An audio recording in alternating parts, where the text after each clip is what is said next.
Hello and welcome back to my channel Arya classes Jhalawar.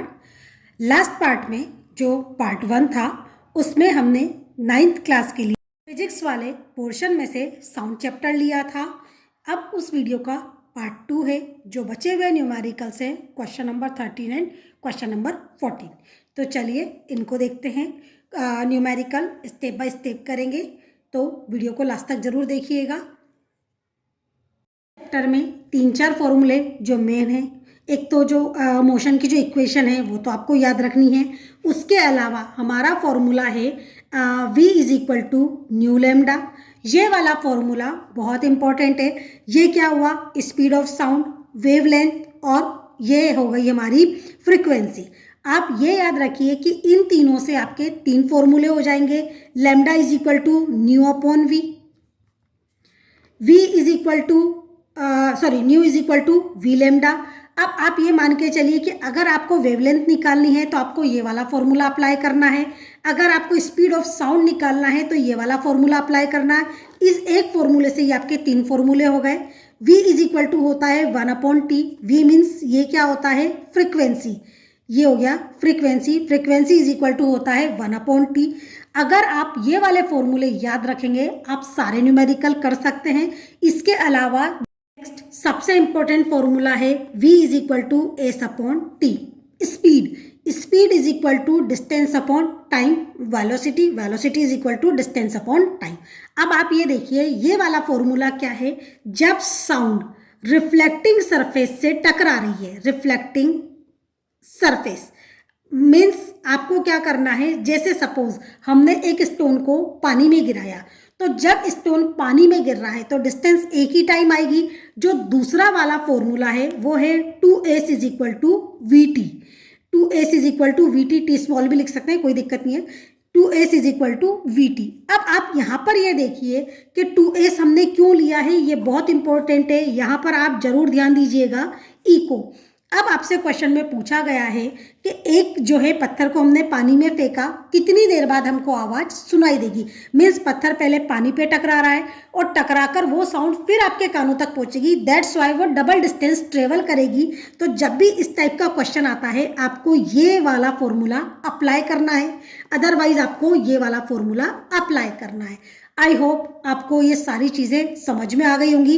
अगर ये आपने तीनों चारों फॉर्मूले अच्छे से जो है दिमाग में बैठा लिए तो इस चैप्टर के सारे न्यूमेरिकल्स आप बहुत इजीली कर सकते हैं।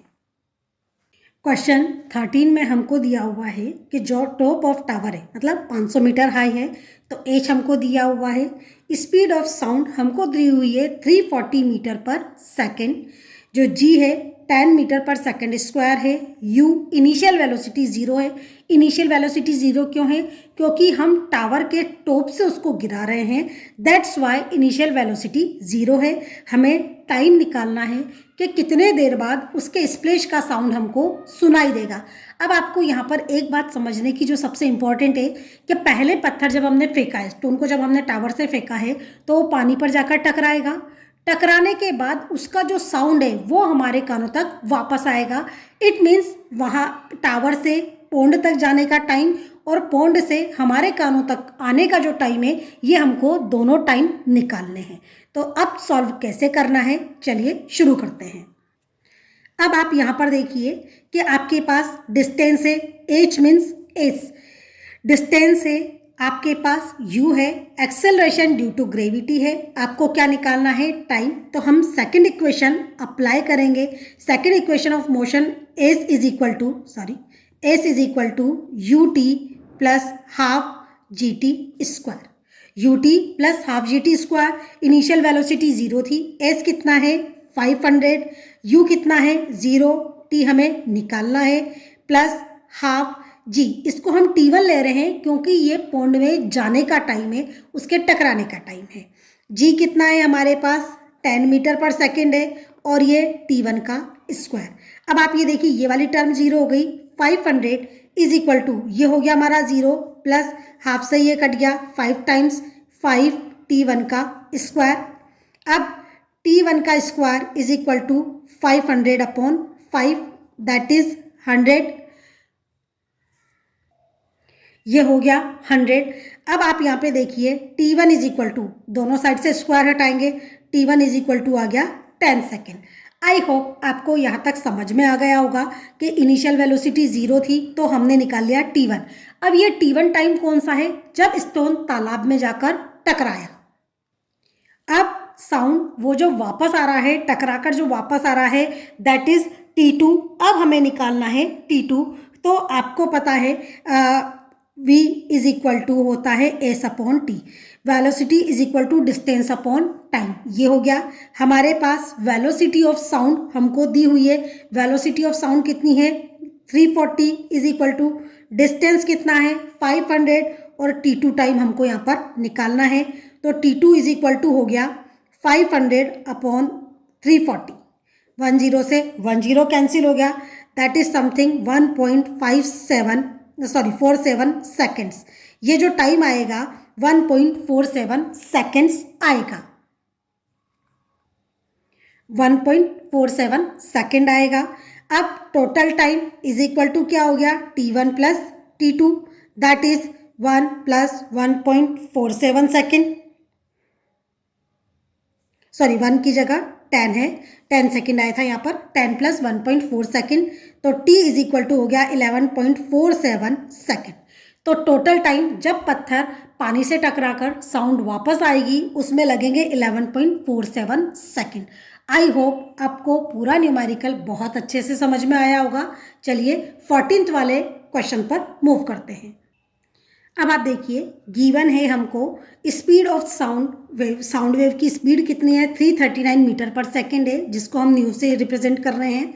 वेवलेंथ क्या है? लैम्डा 1.5 सेंटीमीटर है। फ्रिक्वेंसी हमको निकालनी है। अब यहाँ पर सबसे ध्यान रखने की चीज़ क्या है? वेवलेंथ होती है मीटर में, तो आप क्वेश्चन को ढंग से पढ़ें। ये देखिए speed of sound wave meter पर सेकंड में है, दैट्स वाई आपको लैम्डा को 1.5 सेंटीमीटर है, इसको आपको कन्वर्ट करना है मीटर में। यही सबसे प्रॉब्लमेटिक चीज़ होती है कि स्टूडेंट्स इसको कन्वर्ट करना भूल जाते हैं, दैट्स वाई उनको क्वेश्चन आते हुए भी गलत हो जाता है। तो चलिए सॉल्यूशन करते हैं हम। सॉल्यूशन में सबसे पहले हम लैम्डा को 1.5 सेंटीमीटर से कन्वर्ट करेंगे मीटर में।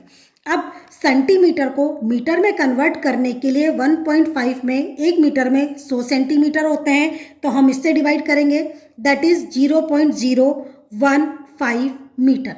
ये कन्वर्ट हो गया।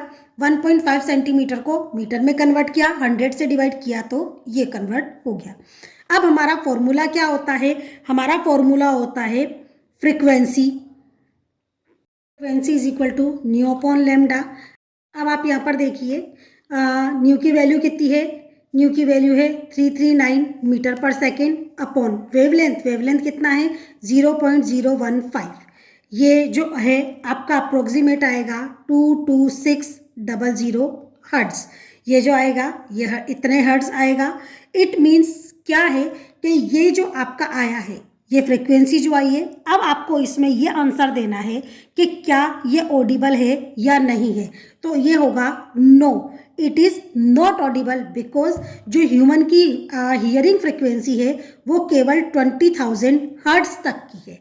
जो ह्यूमन बीइंग है केवल 20,000 हर्ट्ज तक की फ्रिक्वेंसी को लिसन कर सकते हैं। दैट्स वाई इसका सेकंड आंसर होगा नो। आई होप आपको दोनों न्यूमेरिकल अच्छे से समझ में आए होंगे। अगर आपको मेरा वीडियो पसंद आया तो प्लीज़ मेरे चैनल को लाइक एंड सब्सक्राइब जरूर कीजिएगा। बेल आइकन को प्रेस करना मत भूलिएगा। Thank you.